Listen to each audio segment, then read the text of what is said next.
This is the original esport racing game. This is iRacing.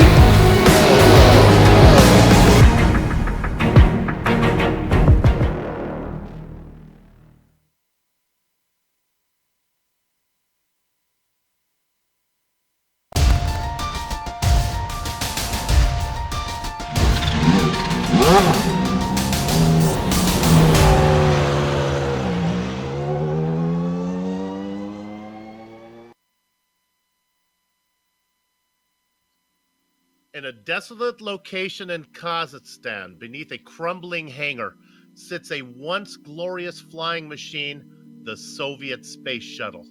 Now rusted and cannibalized, she rests nearly forgotten, emoting a nostalgic sadness felt by the few who visit. In an adjacent continent, a once glorious sim racing series suffers a similar fate. A pioneer in the early days of broadcasted private iRacing leagues, with apathy from within and competition from without, the series now claws to survive like an old lion pushed out of the herd by younger cats. Today, we show a struggle not just between drivers for higher rungs on a points ladder, but for the life of a sim racing series itself. From Germany, the MX5 World Tour comes to the Nürburgring's Nordschleife for round 8 on its season 17 schedule.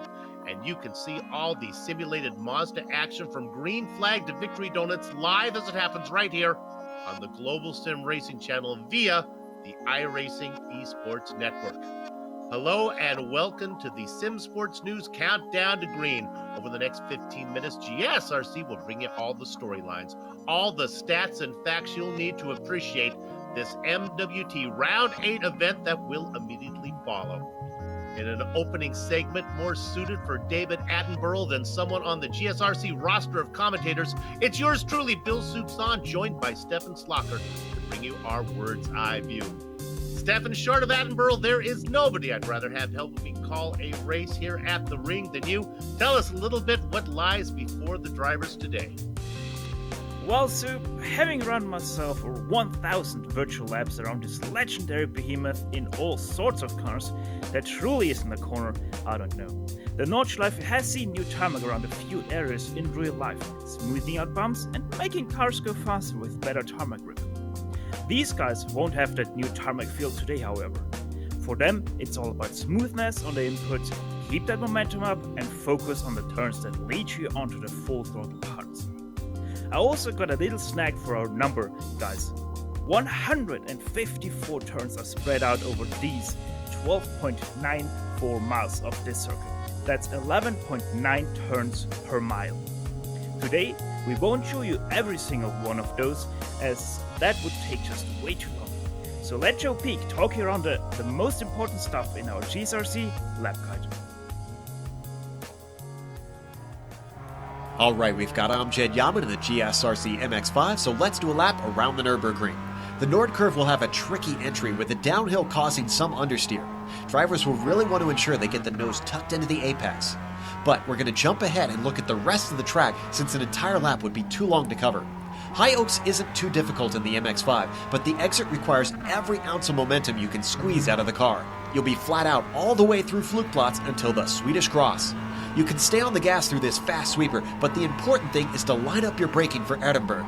This is a good potential passing zone, but once again, square off your corner exit to maximize your launch down into the foxhole, where speeds will get pretty high. Later on, we hit Oudener Forst with its scary fast kinked entry. Continue to slow the car down as the track veers right, then swing the car wide and late apex the left-hander. Get on the power as soon as you dare, or else you'll leave yourself vulnerable to the run up to Metzgefeld. Further down the hill, we come to miss, hit, miss. Follow the name for the apexes and you've got the correct line. Keep the car to the left and do your best to keep it stable under braking into Defense Valley. It's easy to get over-eager and plow the car into the armco to the outside, so be wary of how deep you send it in. Jumping ahead, one of the most critical turns you'll come across is Bergwerk. You'll be flat to the floor climbing uphill for a long time, so make sure you come off the corner carrying your speed. Up at the top, you'll run into one of the most unique corners in all of racing, the carousel. It's banked, but that banked part is only one car wide. Hold the throttle steady around the bend and then floor it so that the car comes out just as the banking ends. Now let's look at Vipperman. It translates to Seesaw Man, and it used to be much bumpier than this. It still retains its difficulty with the way you need to pound over these curves. You get a short rest before the right-hander where you'll be lulled into thinking it can be taken faster than is possible. The crest sends the car very wide, so pay heed. Down into Ashbrook, this bend is best if taken as two apexes to help line yourself up on the left at the exit. That's because it immediately transitions into the right-hander, which dumps you into Brunchen. Another distinct corner on the ring is Flansgarden, where the car gets a bit of air on entry. The uphill bend portion of this corner needs a little lift and a dab of the brakes, but you can mostly power through it. Then there's the tricky swallowtail. Lift to slow it down through the right-hander and try your best to get the car settled. The track suddenly switches back into a crested left-hander that pays dividends if you can press your foot to the floor early. Coming up is the Mini Carousel, which is a shorter, faster version of its big brother. You can be a lot more aggressive in this one than the larger one. Drift the car back to the left and you've got the most critical turn of the circuit. Gallow Hill needs a small lift, but get to the gas quickly and be smooth with your inputs. Keeping your momentum up here is needed since it'll come back to haunt you for nearly a mile. As you exit the corner, you finally hit the needed rest of the Doriner Hoa. At the end of this long straight is Tiergarten and then Hohenrad. Get to the brakes where the Armco ends and then try to get it woed up for the right-hander. Hug tight to the curb on the left and then lightly hit the brakes for the oddly named Turn 13. As you come off this final corner, you've now finished a lap around the Nürburgring.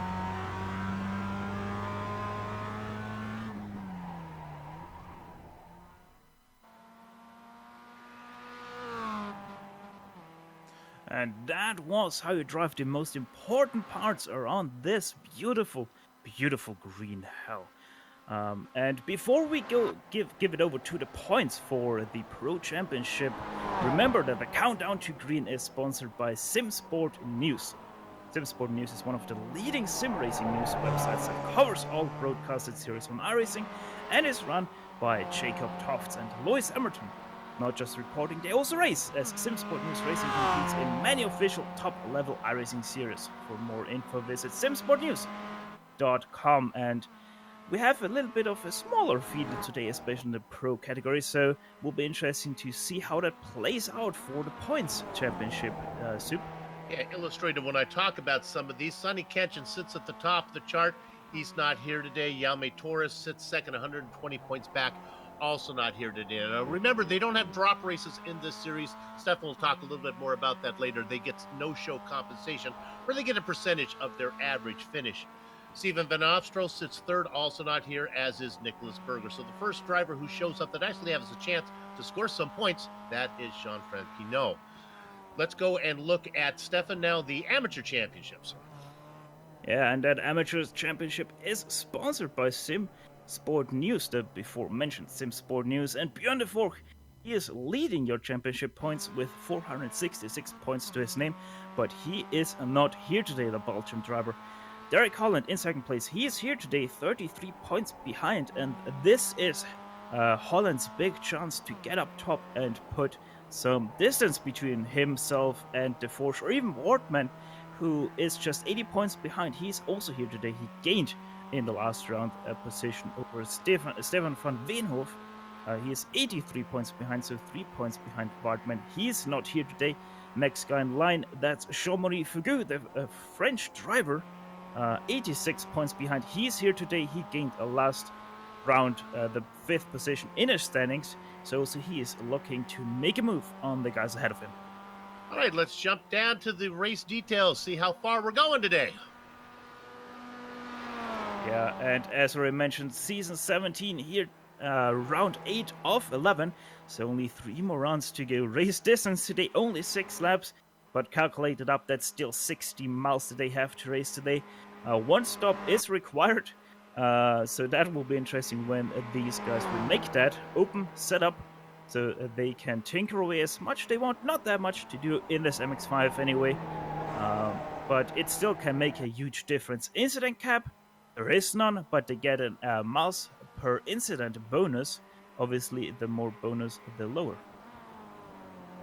There is a definite pit stop today. If you haven't had a chance, I will not give you a spoiler alert here, but you'll want to check the Advanced Mazda Cup race that took place less than 24 hours ago. Very exciting race here on GSRC, which involved pit strategy. And we had a nice winner for that one. We'll talk a little bit more about that one as the race progresses. Qualifying going on right now. There's only 9 drivers here today. 8 have put in qualifying times. 1 driver has not, but we hope he can get that in. That is the very fast driver, the Greek streak, Jonas Mumilidis, racing out there in the number 27 machine. Yeah, and Soup, we just had it on our screen, the track temperature, 96 Fahrenheit with quite a stiff wind from the south, so that might actually be a bit interesting for these guys. So there you have it once again on your screen. 96 is the track temperature, 65 in the air, partly cloudy, so we're expecting that to rise a bit more, fall a bit more in the darker spots of this track. So it should be very interesting how these guys will cope with their tires.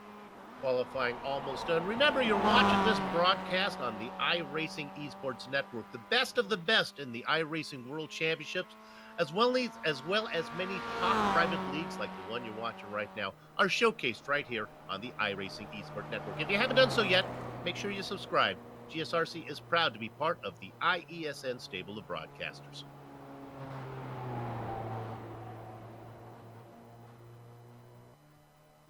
We look at the ring. There is Jerome Ursa. Now, there's a lot of names down here. If you've been a fan of this series for a long time, there was a call to arms to bring drivers in. We have a small field, only 9 drivers here. Congratulations, though, to drivers who did show up. Jeroen Ursum, Trip Smith, and Joe McDonald. Those guys always put on a good show. They never race up front, but they're very competitive farther back. All 3 of those, with the small field that we have today, and attrition being a factor, have a chance for personal bests. We wish them the best. Maybe we can finally see a top 5 from one of those guys. Yeah, you know what they say, one ring to rule them all, and they have the chance to do that.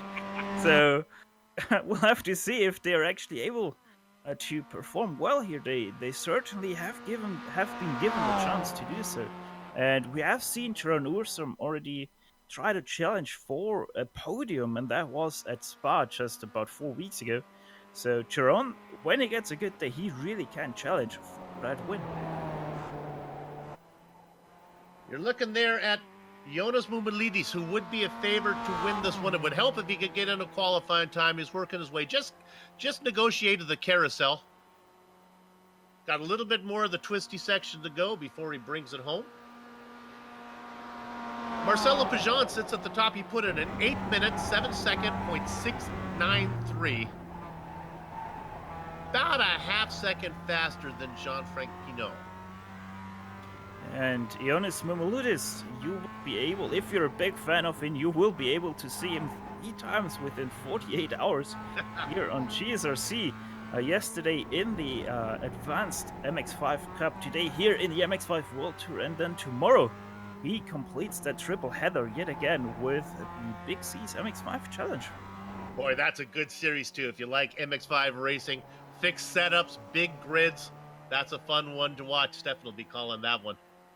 Oh, I can tell you, it is fun, but also very hectic because it's 40 minutes of pure stress, not only for the drivers, but also for us up in the commentary booth, but also the ring. It is 40 minutes of pure stress because of how many turns it throws at you, and in also quick succession, as already mentioned, with how many turns we have per mile here.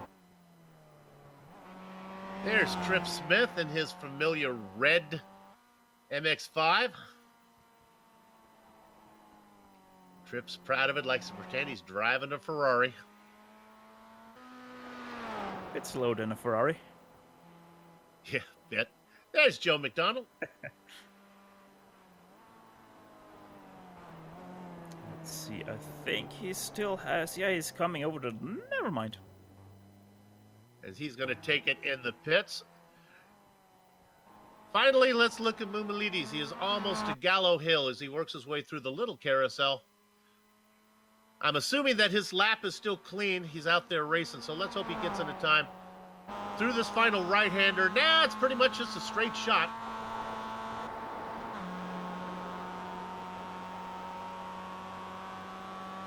doesn't matter what car this right-hander always feels as if it's as long as the universe. Now he goes onto the straight that is as long as the universe. What is interesting on this, on the last lap, if it comes down to a passing situation, you have to be careful not to pass the car too soon, because they can come back on you. This straight is so long, they can come back on you even a third time. So you really have to time your pass. Oh yeah, if you get it up to Tiergarten where we are right now, the Bilstein Sun, if you make the pass happen here, then you're pretty much safe on the run down and up again. There shouldn't be anyone coming back because the track just switches sides way too much here to really make anything happen. But let's see what he can do through those last two turns. Here comes the finish line right here. Wow! Boom! Up to the very top. Let's go to the grid, and it is the Greek streak. Jonas Moumelidis, sitting on pole, puts in an 8-minute 6-second 0.216 lap. Marcelo Pajan, the Italian driver, is going to be outside him with an 8:07.693. Jean-Franc Pinot, the French driver, with an 8:08.109. It's going to be inside of Derek Holland. Now, this last one I'll take with an 8-minute 11-second lap, 0.913. Stefan. Jean-Marie Fugu, the French driver, in 6th place. Alongside him will be Joe McDonald in 7th place. The last row, so to speak, it's actually 2 rows, are Trip Smith and Jerome Usum down in 8th and 9th place. Make sure he doesn't feel left out. We'll talk about the Sheriff, Jordy Fike, sitting in 5th down in there. Well within striking distance. All about staying in the draft right now, but it's tough here because there's a lot of twisty sections. We expect Moumelidis and Pajan probably to break away and this to be a 2-car fight. Yeah, and we have to say this, it's a bit of a weird one, this starting grid, because P1 is actually lining out on the right side, so he's actually on the outside for turn 1, so that always can lead to some attack by P2 into turn 1. The betting window is open for the Joe McDonald, Trip Smith, and Jeroen Ursum's contest. We'll see who wins down there. Smart money is on McDonald. Watch out for Ursum. Little engine start to harmonize. Yeah, they're at the chicken steak, cover behind the cows. The horses are out of the barn. Getting a really good jump with the French driver Jean-Franc Pinot. I hope he didn't jump to start. That would be deadly. Oh, Back we in have behind contact. Ramsman. Derek Holland turned around. He had contact with Jean-Marie Fugu there. They were side by side into the first corner. They bumped. We'll come back and look at it a little bit later. We'll have plenty of time to look at that one. Meanwhile, up in front, racing out of Germany, hailing from Greece, it is Jonas Moumelidis trying to pull away from Marcelo Pajan, the longtime veteran of the series. The Italian driver sits in 2nd. Jean-Franc Pinot in 3rd. Yeah, in 4th place, Jordy Fike, he gained 1 position there over Derek Holland, who, as we mentioned, did spun out. He had a terrible start to begin with. And in 5th place, rounding out the top 5 after the start, is Jean-Marie Fugu. Now, Fike was actually about over 6 seconds slower than our pole sitter. Of course, these laps are very long, so 6 seconds is a bit misleading, but nevertheless, he'll be hard-pressed to stay with these guys. He's doing a good job right now as they head down into this right-hander, the Aram Mountain. And Stefan, you have permission to correct my pronunciation on any of these corner names.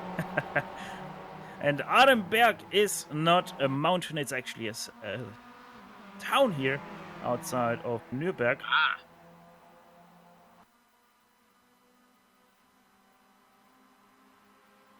Through the foxhole, they continue to race. 4 cars pulling away. Fike up by about 3.5 seconds over Fugu. Fugu had that incident early on with Holland. That probably slowed them down. Let's check in on the 3-car battle in the back real quick. See how Joe McDonald... Oh, Trip Smith and Jeroen Usum. Trip Smith hard into the wall. There you can see the stricken car of him, and he tows it directly both of them, there's a bit of target fixation here on Jeroen Ursum, unless they both hit some oil, which is not part of the program. No, that was just a part of braking a little bit too late. I think Jeroen Ursum, yeah, he felt how his car also stepped out, so he had to jump off the brake. But yeah, Trip Smith just no luck at all, way too deep on the brakes there. Yeah, unlucky break for him, and his race is already done as a big cloud moves over the ring.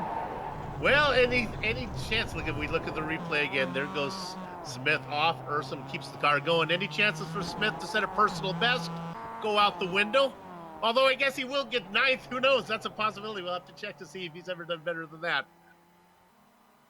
Ursum vultures a spot, though, looking for that first top 5.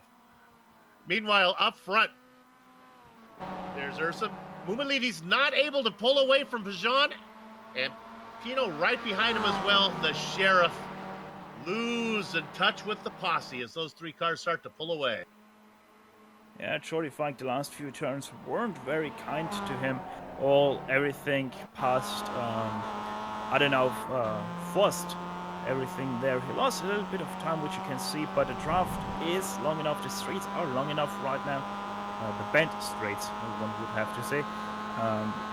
So he will be back up to the back of them once we get to the carousel. As they head down towards there, they'll be there in a little while. You know, 1/3 of Germany is covered in forest and woodlands. Certainly, that's understandable as we race here. Hey, look at Fike beginning to run these guys down a bit as I think he was in the tow as they go through a Convent Valley. Jordy Fike is right back in the hunt. Yeah, the tow in these cars is quite huge. They don't look like it, but they punch a big hole. It's about 1.5 seconds the effective draft in these cars. And Jordy Fike putting it to very good application there to pull himself back into the lead group. Fike may not be as great through the technical sections, but if he can stay close for 5.5 more laps, give him a shot on the long straight that ends this lap, he's got a chance at a win. All right, let's go ahead and look at the opening incident on very first corner that got Holland in bad shape here as he was going side by side with Fergu. Yeah, there you can see that. I don't know what happened to him, but it looks like he missed a gear or something like that, because he's really slow compared to everyone else. And then, yeah, Fergu turns in, spotter obviously not working yet. He thought he was already clear. Turns in, the car of Derek Holland was still there, and they make contact not once but twice, and Holland goes around. Yeah, as you could hear on board, you hear that maybe he missed a shift. That's what got him into trouble. Up front, through the technical sections now, Ioannis Mumilidi starts to open up a bit of a gap. 1.2 seconds on the Italian Marcello Pajan. Yeah, I'm gonna lean a little bit out of the window and say Mumilidis has tuned in his car near perfectly through the technical section. Really opens up that gap yet again, but Pagna, as long as he is still within the 1.5 to 2 seconds of Mumilidis, he will come up to the back of him and maybe even try to overtake him past Tiergarten. Track opens up a little bit here as they head into there's a little right-hander and then the left-hander that is the little carousel. A little bit of a break through the winding sections. Going into Schwalbenschwanz now. Left-hander, very tricky. Uphill and off-camber, big curb on the outside, and then into the little carousel. Pagna making a big mistake there. That really opens up now the gap. Does pinch Pinot a little bit there, side by side, through the right-hander. Now through really the final corner here, what I call Gallo Hill. That's the English translation. Stefan will probably know what that is in German. Now let's see if these guys can run them down. The gap, 2.4 seconds. It's actually one of the few corners that I don't know the name of the back of my hand. Okay. Here we go. Let's watch these guys work together. Let's see if Pinot will go around. Now, if Pajan is smart, he'll tuck in behind, and maybe they can do it one more time and see if they can run down Mumalides. They've closed the gap a little bit. It was 2.2 when they started. Now it's down to 1.6. Let's see if, but here comes Pajan coming back. Boy, but it is up to about 2 seconds now. Yeah, I think that little mistake from Panya really did seal the deal on the pursuit for first to Mumalides. As long as he doesn't make mistakes, he might be able to creep away from these two guys behind him, but we have to wait and see up to Adenau Forst, because we have the big straight up to Adenberg and then through Fuchsröhre, so it still can be close, this gap that we see before us right now. 1 lap down, 5 to go. The Greek streak living up to his nickname, Jonas Mumalides. Out in front by 2 seconds now over Marcelo Pajan. Pinot in third. Fike did lose touch, back by about 2 seconds. Let's go and check in on the... Sorry, Jordi Fike had a big slide just now. Was able to catch it again, but yeah, his pursuit of per 3 is with that pretty much officially done, as he has now 2 seconds between himself and Pinot. We have time to look at this replay. Here's the sheriff.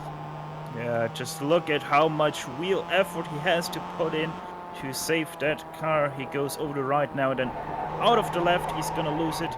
There he goes.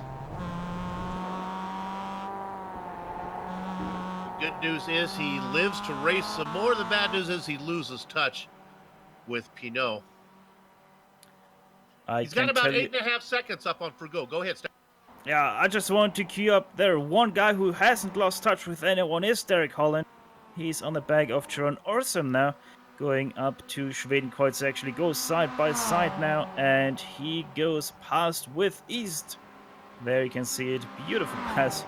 Jeroen Orsum, no chance with the draft. Remember, Holland had trouble on the first corner.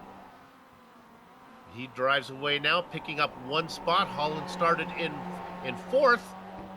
Got a ways to go. Oh, getting really wide there, but he's okay. Let's go ahead and stay on this one a little bit as we watch Ursum. Yeah, the next, if we can get clear of Ursum, the next big hit of Derek Holland will be the Joe McDonald record. So, if he can get up there, that will be his next battle. Maybe even bring Jeroen Orsum with him. It's about 3 seconds, or actually 2 seconds between Holland and McDonald. Yeah, and just to give you a time on qualifying times, Holland put in an 8:11.9. McDonald put in an 8:17.2. So there should be plenty of time for Holland to run him down. Of course, Ursum racing out of the Netherlands, chasing somebody named Holland. Derek Holland, a U.S. driver.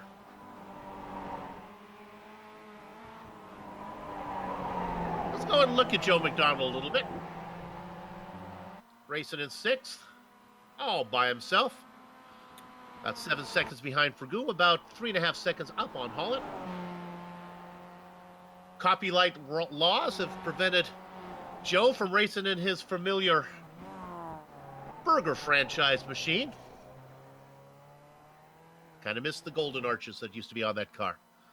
And on an update on the leaders, we don't need to go there, but Panya is slowly but surely catching Mumalides because of the draft. They're now going through Bergwerk.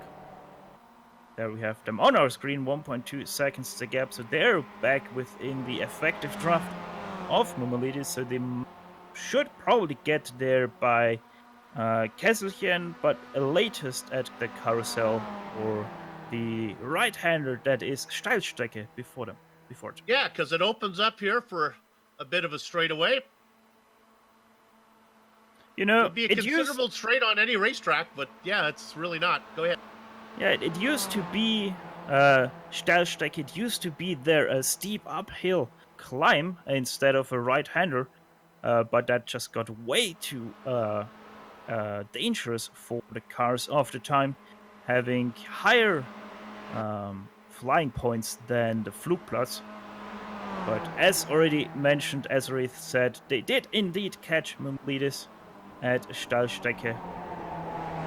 And off they go into right-hander. Yeah, look at that. So, any hopes that Mumilides thought of running away with this one have been dashed. Is a great job as the Italian and French drivers run him down through the carousel. To conclude the story about the Stahlstrecke, you still can see the uphill section that divides left there, and on this right-hander that comes up in just a second atop the hill, you can actually see the gate to the left where the Steilstrecke used to come back onto the track. There it is. Beautiful on the right side of the shot there. But yeah, it used to be one of the steepest hills on this track. So you're telling me somebody actually thought there was a part of this track that was too dangerous and they changed it? Is that what you're telling me?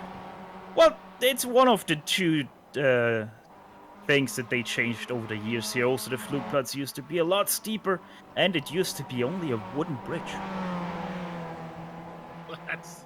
I love it. See if we can get iRacing to give us a couple versions, bring back the wood bridge. All right, now they're getting close to getting another lap here where we'll be on that long straightaway. How do we pronounce that long straight? Doddengerhoa? Is that what that is? Did I get that right? Höhe. Okay. But it's technically not the name of the straight, but it's only a point of it. Yeah, last night in the Advanced Boston Cup, I think I called it the Darlington Hoa, which is something totally different if you know her. But no, technically it's the straight between Galgenkopf and Tiergarten. Here we go. Obviously past the tourist entrance and a big oak tree that also stands there. Well, now the leaders are into the little carousel. Coming up to Galgenkopf for the second time. We're going to stay on the leaders and see how it plays out here. The gap, 1.2 seconds between Mumilides and Pajan. Here we go. Yeah, 1.1 seconds, so he will get there, obviously. Mumilides trying to break the draft, but it's actually not effective at all what he does there. It's actually making Pagnan close in ever so slightly more than breaking the draft. Let's see if Pinot goes around, see if he can pick up a car late here. He is. There he goes. Pajan moves over. Boy, he does not get a real good run there. The car kind of stalls out. But look at how they reel in Mummel, the green car ahead of them. Past Tiergarten they go, down the hill and back up again. Now, if I have to know, I'm not really sure I want to be in second spot here. I guess he feels comfortable in his ability to stay with Mumilides. I am not. I would, as a fan, I would prefer to have the Italian driver behind Mumilides here to make sure that we don't lose the draft. But maybe I'm just being a little bit of a worrywart. Turn one for the third time, and now going down towards Hatzenbach. One of the most difficult turns here. Let's go. We missed. Holland made the pass. He ran down Joe McDonald and got him. We're going to take a look at this. And really didn't take long for him to do that. Did not. Yeah, it happened past the tourist entrance. Beautiful drafting past over speed of about 3 miles per hour over the hill. Doesn't seem like a lot, but for these cars it's actually quite a bit. Because that 1 mile per hour that you carry over the hill is gonna lead to about 3 miles per hour more at the bottom of the hill. There you can see it already past him under the Bildstein sign. Well, he's got, and we're talking about Holland, he's got about 2.5 seconds to get up to Fergu. My dad used to tell me the tree remembers, the axe forgets. Those were the two drivers that got together on the very first corner, the very first lap. And the way Holland is coming, it won't be long till he'll be able to give a little justice, a little payback here. And in that respect, I'm only talking about making the pass. Yeah, and Holland is about 20 seconds faster than at this point. Let's actually see, is he faster than the leaders? He is faster than Shorty Fike by about 4 seconds, but he's not faster than our leaders. He's about 10 seconds slower than the leaders. So Derek Holland, he might have the chance to get up to Shorty Fike if he puts in a few hot laps. The front three racing together. You know, Germany is the second largest beer consumer in Europe. An average person drinks 150 liters a year. Stefan, I'm going to give you a little quiz here. Which country do you think is the largest beer drinking country? I'll give you a clue. It's not yours. Yeah, ours is actually in third place. It used to be P1 up till last year, but if I remember correctly, it's Poland. No, I thought you were going to get it without, at least maybe my stats are old, so I'm worried now. I have the Czech Republic, but I like Poland as an answer as well. Who knows? You could be right. You know what? I'm going to go with your answer because you seem to be way more informed than me on that one. Let's actually have a short Google, and it is. Yeah, it is. There you go. It's the Czech Republic ahead of Austria and then Germany. Okay. So we were up there. There's our latest stats. We'll have a graphic for that next week, folks. I have to give it to you, the Soup, though. It's 4 liters between Austria and Germany. Okay. That's virtual tie. Yeah, it's 138 liters per person in the Czech Republic, but it's only 105 for Austria. Well, we're talking about liters of beer. We really want to talk about liters of fuel. There is a pit stop that will be required. Yeah, and honestly, it's got to be coming up pretty soon, I would think. Yeah, honestly, I'm thinking that they either pit at the end of this lap or next lap. Don't think they can go 5 laps with the tanks.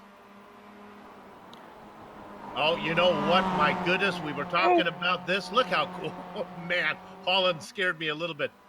Did not take Derek Holland long to get to the back of Fergu. Yeah, and he isn't going to make the pass into Bergwerk. They left before Bergwerk. Obviously, the very famous Lauda Links, where Niki Lauda was so fast he gone blazing. The good thing is we can joke about because he lived to fight another day and even won a world championship after it, despite all odds. All right, here's the chance for Holland if he wants it right now. Goes and left. Boy, I gotta wonder if there's a little trepidation, a little bit of a cautious pass here after getting together with somebody before. Might want to give him a little more room, and look what this is doing. This is bringing in Joe McDonald into the mix. I think the problem more is that both of these cars have damage. So that both slows them down, which you can see with Joe McDonald, who really reeled both of them in. Let's see if he actually makes the pass happen into a Stahlstrecke. No, he does not. Too far back there. Has to wait probably up to Pflanzgarten or maybe to the Schwabenschwanz. I do not want to make an assumption here, but I got to figure a top 5 would have to be one of Joe McDonald's best finishes ever. Now, these are 3 amateurs going at it, Fergu, Holland, and McDonald. Yeah, it is. And as our director wrongly said, this might be for the amateur lead. No, it's not, because we have Ioannis Mimulidis in the lead. Yeah, I got a hunch that one is going to be regrouped in a second. That one probably slipped through the cracks. Look at Holland. He's looking to the right, looking to the left like a jaywalking mailman, trying to find the way around Forgu making that car as wide as a Julia Roberts smile right now.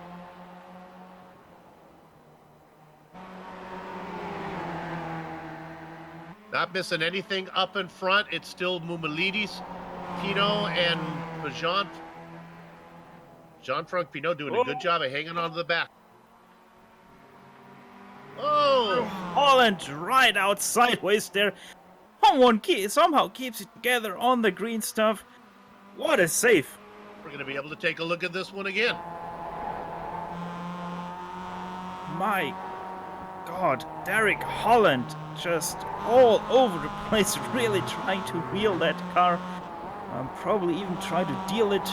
Probably trying actually to go onto a YouTube compilation there, because it is known as the YouTube corner there. All right, as we look at these guys working towards the little carousel, I can tell you that our leaders are back out onto the back straight. Yeah, they're already past. It's got to be pit stop time. Yeah. And Holland tried yet again to go side by side, but then really slammed the brakes before Schwabenschwanz and totally misses his braking point into a small carousel now. Jean, we better go back up front. We might see 3 wide here in a minute as they split the leader on each side. The clown is Pinot. The joker is Pajan. Stuck in the middle in the sealer wheel position. That was Ioannis Mumalides, but they're not done yet. Yeah, and will Pinot actually be able to overtake Mumalides? Yes, he will. Later on, brakes. Is it too late? No, it is. He gets it stopped. Is anyone gonna pit? Yes, all of them. 2 in, 3 in. Here we go. That was very close though for Pinot to actually make the pit entrance. Was indeed. Let's see, in behind, Fugu gets overtaken by Holland now. Also, Joe McDonald goes past. Yep, all racing to be first into pit lane. So we watch this battle on screen as they fight at top speed. Meanwhile, there's a fight in pit lane at no speed. That's the fight of the virtual pit crews for the 3 guys ahead. Getting a big jump is Pajan. He is out first by a large margin. Pajan didn't take any tires. Pajan didn't take any tires there. The other 2 did take left side tires. The other 3 have come in. The one we were looking at first in is Holland, McDonald, and Forgu. But the big news is Pajan. Now, honestly, Stefan, you should be able to... Taking 2 tires shouldn't slow you down. Usually you need more fuel than the tires. But whatever the reason, he is well out in front now. Actually, 2 tires take longer, just about a bit longer than fuel. There. Oh, Pinot! Pinot spun! Oh, he was racing in third, the French driver. Too much curb got the better of him through the wiggly part after Hudson-Bach. Here's the good news. He didn't hit anything, and he gets the car turned around, and he still has a 21-second lead over Jordy Fike. We forgot to mention that Fike sits in between those 2 3-car battles. Fike did make his pit stop racing in 4. There you can see it just goes way too hard over the left-hand curb just before Hocheichen. Spins it around, doesn't need 360 and continues going. And interestingly enough, Derek Holland lost a lot of time to everyone else. Even Sharon Ursum got past him again. I have to see. Yeah, maybe he had some damage to repair. I think he sped in pit lane because he was stationary, didn't take any tires. And everyone got past him. So he makes his way around Ursum. He's back out in 7th position. Ursum racing in 8th. Yep. Let's pay a few bills. Let's do our Trips back marker shout out. We're going to start with the driver no longer in the race. Trip Smith, can't look at him, but when you sponsor the segment, you get a mention. Let's go to Jeroen Ursum in 8th position.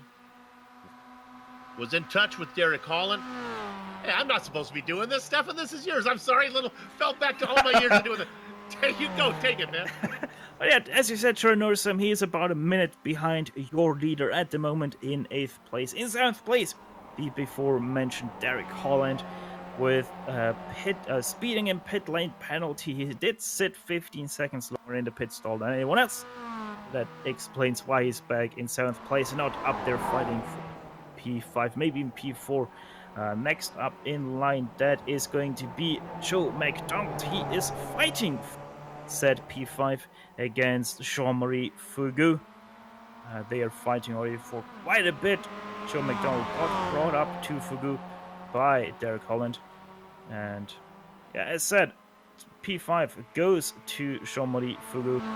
He started in 6th place, had a little bit of a contact with Derek Holland in turn 1. And they are actually not too far away from Jordy Fike, who is in 4th place. He's starting 5th place, but he is starting to get a bit slower on his own pace. Got about 25 seconds back to Fergu. And there you have it. Trips back marker shout out. Sorry for almost stealing that one there, Stefan. Old habits are hard to break sometimes. Up in front, Marcelo Pajan. My goodness, he has opened up a bit the gap now. It was about 4.3 seconds, and now 5.3 seconds on Mumulidis. Yeah, I think Mumulidis actually had a wrong shift somewhere. Not sure though, but it will be interesting. As you said, he did open up the gap a little bit, and it's going to be interesting now to see what Mumulidis can do as they go up to Mutkurve. So with things settling down a bit, let's go ahead and focus on the 5th place battle. That's the best one out there right now. Fergu being stalked by Joe McDonald. Again, McDonald's looking for that first top 5, I think, in his career as he runs him down. Hey, if you haven't watched the Advanced Mazda Cup yet, I'm going to talk about it from last night. Spoiler alert, so cover your ears for about 15 seconds here.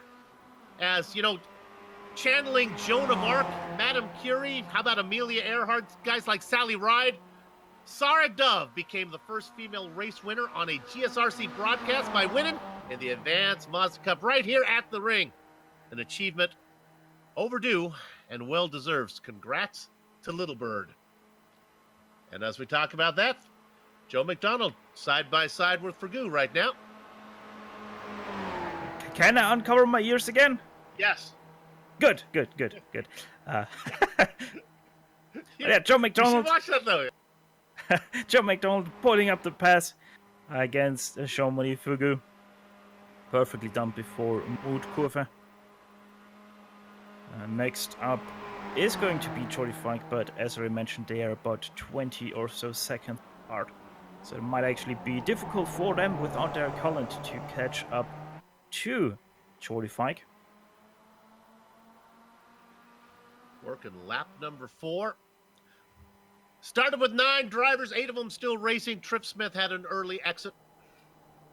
He'll get credited with 9th position. Those of you unfamiliar with the series might be thinking, hey, 9th position, that's going to be a good points day for Smith, but that's not the way the points work. It's 100 points for winning, 25 points for last, no matter the size of the field, then they ration them out in between. So Tripp will get last place points, even though he finished 9th. Yeah, and his exit stage left happened about, 10 or so minutes ago. No, actually, way more than that already. And yeah, it's only 2 laps that he's down. Ursum is in pits for some reason. Not sure what's going on. Has he been in there for a while? Yeah. Yeah, it's been about a minute. It's actually nothing that we can or should go to because he just parked it. Oh, I see where it happened. Derek Holland, the triple right, or hit-miss hit, as it's also called in English. Derek Holland had a slide through there, and Ursum, a little bit of a target fixation there, also had a little bit of a slide, slamming it into the barrier on the left side, and lots of wheel damage to his car, and he had to park it after X minute.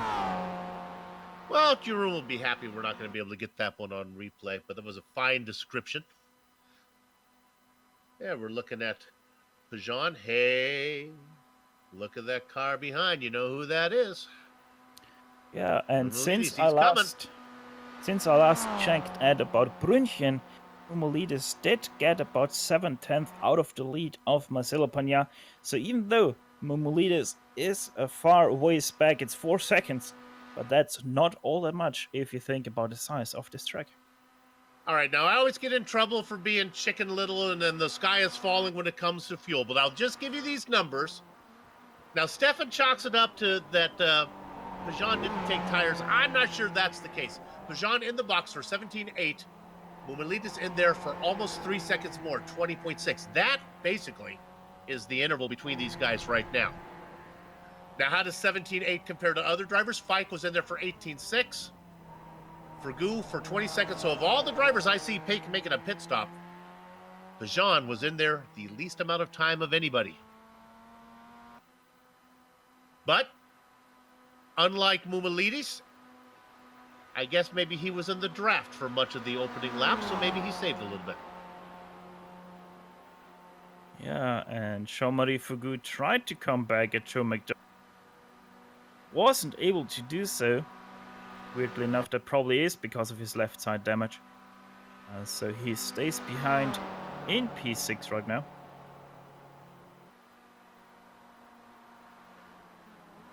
Joe McDonald out there racing with GSRC on the hood. That's always good for a few tenths of a second. A little GSRC up on the front, at least on my screen. He's got G-Seat, a GS-5 on the back on the trunk. Nice red, black, and white paint scheme. The yellow car of Fergu. Oh, please let it be yellow, Joe. Is that yellow? Come on, director. All right, I got one right. Citrus flavored. All right, these guys have now completed lap number 4. They are working lap number 5, as are our leaders. Yeah, and Mumulidis 3.9 seconds, so he did chew another 2/10 out of the lead of Marcelo Pagna. So slowly but surely he's getting closer. Jean has 4 laps in the book. 2 to go. Talk about books. You know, the first book ever printed was right here in Germany. Gutenberg Bible. It's a little bit of a segue as the commentators continue to fill this 9-car field, now down to 7 here on this big track. 7 cars racing, and how far around is it around here? Is it how many miles? 7 miles. Is that what we are? 12. Oh, just under 13. So that's almost that's almost 2 miles per car right now that's out there. 12.94 miles to be 100% precise. Joe McDonald sitting in 5th. You know what? I probably have the ability to take a quick look here and see if McDonald has actually a top 5 to his name. So I look in here and I look to see no top 5s for Joe McDonald. 64 races under his belt, looking for his first top 5. That is news. Boy, I'm telling you, you take that, you add on to what happened last night in the Advanced Mazda Cup, it's a weekend of milestones here on the Global Sim Racing Channel. I'm going to go out and see if I can slam dunk the way things are going. I might be able to do that.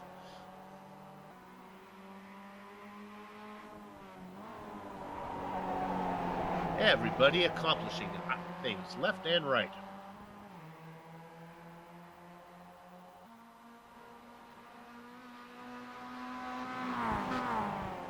Jean's gap, we won't need to go there. Still 4.2 seconds. You can see it right up there on screen. Jean and Mumulidis. You know what? I'm once again gonna hang myself out of the window there, and I'm actually gonna say that Derek Holland, he isn't all that far away from these two guys. He is not, indeed. He really is gaining. Yeah, because we've made the mistake twice already. We've seen Holland. He already ran down McDonald. He already ran down Fergu, and then he got into trouble, and he got there quickly. In fact, we had trouble. We almost missed a few of them. So he's coming quick. He is almost just a tick over 7 seconds behind. I just looked at the timings, especially on the last lap of all these guys, and I was like, what the hell, Pinot, 8:48, what happened to him? And then I remembered, oh yeah, it was that he had that spin. It really does sometimes drag. It sometimes really feels like this track is never ending, especially on how slow laps go by in every single car. When you race it, when you drive it, you do get a feeling of actually going from one destination to another. It is that big. Compared to a normal lap on a racetrack where you feel like you're going around in a circle. Here you feel like you've accomplished something when you get to the low end of the track. Yeah, exactly. For example, the Nürburgring Grand Prix Strecke, it fits about 4 times into the Nordschleife. There you go. Hey, Pajan's gap is shrinking. Let's go up to the front for a minute. It's down now to 3 seconds. The Greek streak is a-coming, and it's coming at a pretty good clip. Yeah, and one thing I have to give credits to Marcelo, it's actually the first part of this track, everything up to Schwedenkreuz. He's actually pulling about 4 to 5 tenths on Mumulidis alone there from turn 1 up to Schwedenkreuz, but everything else is in the hands of Mumulidis, and it really shows as he does really dig into this gap, especially here after Brünchen. He really digs into that. Don't need to go there, but Holland made another slight mistake, and his charge to Fergu has stopped right now. We ride on board with Mumulidis. Can he see his target? There it is. A little speck. Nothing guarantees me that I'm going to race slower than when I can see the car I'm chasing.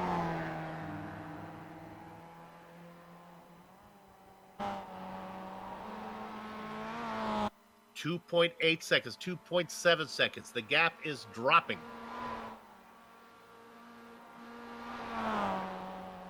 Going to be coming around, getting the white flag here pretty soon.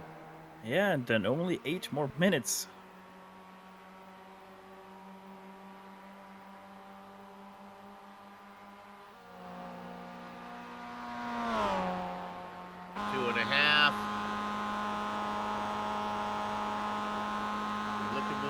Looking up. His target gets a little bit bigger. And just half a second out of the draft at this point. It will be interesting if he actually will be getting there by the end of Tiergarten next time round. He has 2.5 seconds. With the draft over all these straights, it will close in faster than it did this lap. But he has to stay clean. Same with Panyan ahead. They have to stay clean. Otherwise, they won't have a chance to fight for that P1. Oh, Mumulidis! That was close with the wall. Sideways through that braking zone. Did not lose any time. Doing okay. The Hound is after the hare. The question is, will the chef be cooking up the Hassenpfeffer before this race is over? 2.4 seconds between Pajan, the Rabbit, and Mumulidis, the Hound. Yeah, not quite 2 seconds. Let's go to fifth real quick. Here comes the pass. That yellow car gets out there and has no oomph. There is no oomph in that car. That's a technical term for no straight line speed. Yeah, that damage he has is slowing him down quite a lot. He's actually, as soon as he goes out of the draft, really drops about 3 miles per hour up the hill, and you can see how much that is hurting him. So if Fergu wants to have a chance of that P5 next time around, he has to do it after Tiergarten. On the way down, he has to go side by side, actually get ahead of Joe McDonald. Otherwise, he will not be able to fight for that P5. Holland now 6.5 seconds back. He's back on track. Got the car on rails again. Might be too little too late, but that car continues to close in, trying to take away a top 5 from Joe McDonald. It would be his first. Another car that is closing in little by little. Ioannis Moumoulidis. He is 2.3 seconds away from Marcelo Pagnan at the point of Schwedenkreuz. Down they go towards the Fuchsrud. There we go. 2.3 seconds back. Needs to pick up a little more time. He's got plenty of time to run him down, get close enough to make a shot on that long straightaway before we end the lap. Yeah, but now comes the strong part of Moumoulidis. He did actually gain in that first sector up to Schwedenkreuz, where Pagnan is actually faster than him. So that is a good omen for the charge of the German driver.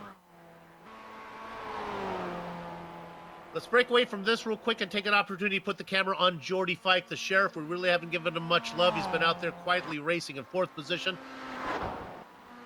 singing an Eric Carmen tune all by myself. 18 seconds behind Pinot, 34 seconds up on Joe McDonald.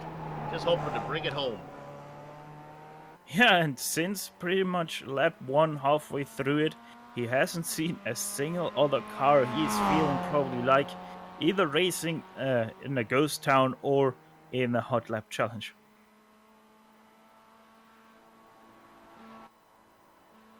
Up front, there's Jordy. Up front, the gap now down to just a tick over 2 seconds, with plenty of tarmac ahead. I honestly thought that Moumoulidis will be close enough here already to be at least in the draft of Marcelo Pagnan, but no, he is still over 2 seconds back. Actually had a little bit of a mistake there before X Müller, so he lost yet again 2/10 to Marcelo Pagnan up ahead. Battle for 5th continues. McDonald able to hold off Fergu. The good news is these drivers, well, good news for us as fans, bad news for them, is that they're a minute 10 seconds behind the leader. So as the leaders cross, which we will definitely cover, we'll have plenty of time to come back and watch the last 60 seconds of racing that's going on between McDonald and Fergus as Joe looks to get his first top 5 ever. There's the GSRC on the back of Pajan. Looking back at Moumoulidis.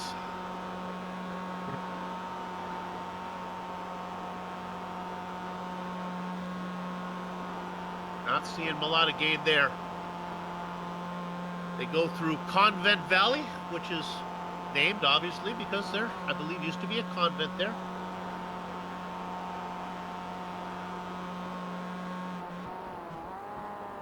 Up into, I'll give you the English translations, High Lookout, and now down into the carousel.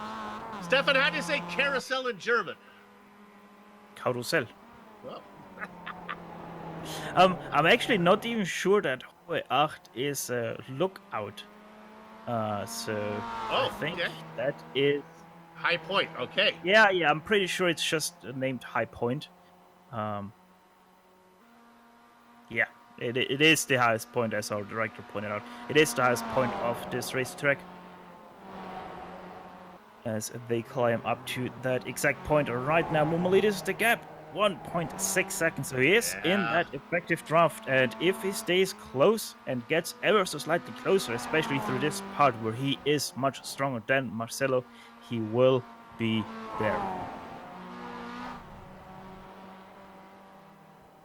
1.5, he's coming. McDonald holds off Fergu. Fergu continues to raise a couple car lengths back. With apologies to them, we're going to focus our attention up front now for the race win.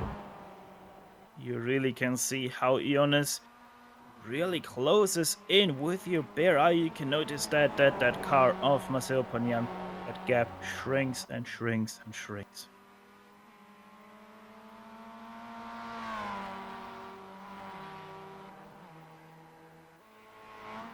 continuing to close now down to a second. And we're coming now to the most fun part of this track. First off, kleiner Sprunghügel. There we go, Sprunghügel, and then through the Stefan Bellof S, the German driver who way too early died in Spa-Francorchamps in the Group C car. Through Schwabenschwanz they go, and look at that speed that Mumuludis can carry over Panyan. That might actually have been tactical maneuver by Panyan, letting off the slowing down a little bit more to be able to get back over Tiergarten. Maybe trying to time when Mumulidis gets to him. All right, here we go. It's all about chess right now, assuming that Pajan has enough fuel to play this full throttle.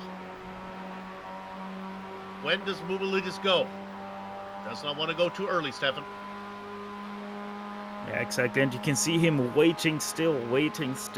I think it's gonna start at the tourist entrance where the tarmac changes right here. Now he starts to gain. You can see that very nicely. Goes to the right, goes to the left. There they are side by side past the tourist entrance. Pajan is sitting duck. Now let's see if there's time. He'll tuck back in behind and see if there's any time to get a run. Here he comes back in once Mumuludis clears him. Mumuludis tried to time it perfectly. Now Pajan gets there. He's not able to get far enough back to get much of a slingshot. He pulls up about half car length out. Pajan weaves. They are now side by side. Cialis Bathtubs going into the final corner.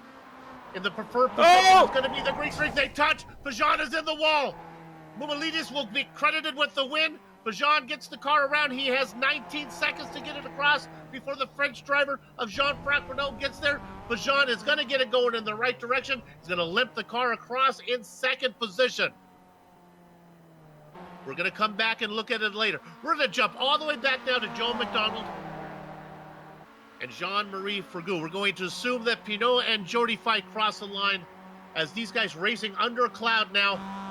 Here we go. Let's see if that citrus flavored car has any bit of straight line speed once he pulls to that side by side with McDonald. Joe McDonald looking for his first top 5.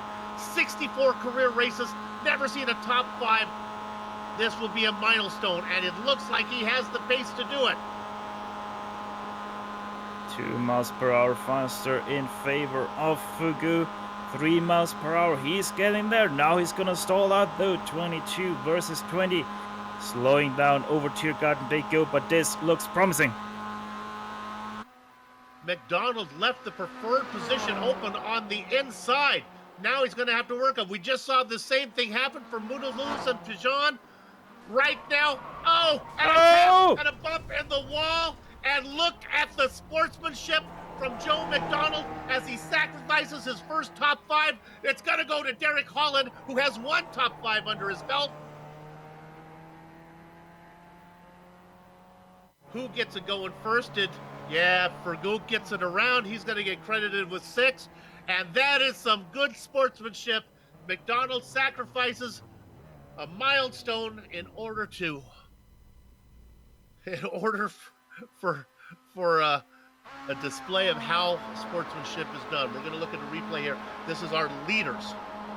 Yeah, and it's all a racing incident there. Panyan on the inside hits the big bump. Mumulidis on the outside. He starts to slide on the braking, and those 2 lines cross because Panyan pushes to the outside. Mumulidis spins to the inside. Mumulidis able to carry on. Same with Panyan. Panyan finished in second place, but the win goes to Mumulidis because of this incident. Well, it took a long time to get there, but there was some excitement at the end. Congratulations to Jean-Franc Pignol for the final, podium position. Jordi Fike in 4th, and Derek Holland rounding out your top 5. The racing is over here in Germany. The broadcast is far from done. We'll return to run down the entire finishing order, talk to some of the drivers before we put a lock on the gate. Back in a few.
Welcome back to the Hoisingfeld Wrap-Up Show, streaming your way on the Global Sim Racing channel via the iRacing Esports Network. I want to talk about Hoisingfeld a little bit. Hoisingfeld Solutions, currently being used by countless professional teams and drivers, is now within budgetary reach, all without having to compromise on realism or engineering value. They offer advanced vehicle software and hardware able to simulate any combination of race car and track. Be a better race car driver and get in touch today at hoisingfeld.com. All right, I'm going to take the top four. I'm going to leave the bottom five for Stefan. Jonas Moumelidis, the Greek streak, gets the win. He was able to outdo Marcelo Pajan as the excitement happened in the final corner. Jean-Franc Pignot, he's going to get third position ahead of the Sheriff Jody Fike, who had a very quiet run for fourth. Stefan? P5 went to Derek Holland, who didn't even need to alter his line. The carnage that unfolded between Jean-Marie Foucault, who took 6th place, and Joe McDonald, who finished in 7th place, displaying some great sportsmanship, letting the position to Jean-Marie Foucault. The two cars that didn't finish are Jerome Olsen in 8th and Trip Smith in 9th. Yeah, Darius Holland's escapades was interesting. He was up and down the order all race, and he ends up in 5th. That's probably right where he deserves to be. All right, that's going to wrap it up here, except for the plugs. We'd like to thank everybody at the Quality Racing Syndicate for organizing the series and contracting with GSRC, the broadcaster. Thanks to our sponsors, Sim Sports News and Hoisingfeld. On screen now are just some of the equipment and software used to string cyberspace into your place. June Lalonde provides us with our wonderful music. See the screen to how to get a hold of more of her great work. All right, the MX5 will return in 2 weeks. That's going to be May 11th, round 9. From the Origami Pretzel, Suzuka. I imagine the turnout's going to be a little bigger there, so you want to tune in for that one. Should be a good event. GSRC via ISN will be there to bring you all the action. We hope you join us. Next up on ISN, well, it's going to be SimSpeed's coverage of the Virtual Racing School's V8 Scops. I think I got that one right. Round 4 from Phillip Island. Coverage starts Sunday. I think it's going to be at like 4 a.m. in the morning. I don't have the time down here, but I'm pretty sure it's Sunday, 4 a.m. Next up, let's go down here for a minute. It's going to be sliding across the screen now, or just some of the upcoming broadcasts. So check those out and mark them down on your calendar. If you'd like more information about GSRC, GlobalSimRacingChannel.com, Twitter at GSR Channel, Facebook at Global Sim Racing Channel, and Instagram at GSRC_Graham. Also, if you haven't done so yet, become a YouTube subscriber by heading over to our YouTube page and hitting that big red button. Finally, on behalf of the entire crew, that would be Stefan, Joe, and Dougie, would like to thank all of you for watching as the Greek streak, Ioannis Moumelidis, picks up his first career win here in the MWT World Tour as he wins at the ring. With that said, we're off to have fun storming the castle. So until next time, race clean, race hard, and we'll see you on the track.